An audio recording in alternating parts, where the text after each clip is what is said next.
Привет, ребят, решил показать корень зла на моей машине с треугольными рычагами после какого-то продолжительного, непродолжительных поездок. У меня складывалось впечатление, что бьет либо рулевой карданчик, как я только рулевой, точнее поставил треугольные рычаги, либо у меня приходит конец подвески и так далее и тому подобное.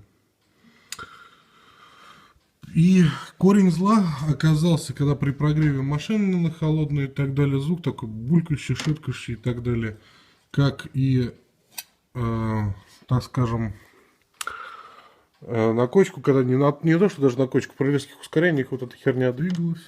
И такой был металлический лязг. В салоне он отдает, причем реально металлический, об защиту. Вот.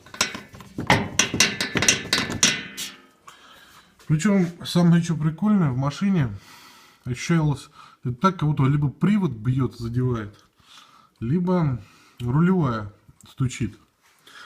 Поэтому мы сейчас берем вот эту защиту генератора. Ее подрежем сейчас, чтобы она больше не била. И она также цепляется за ремень и трет ремень.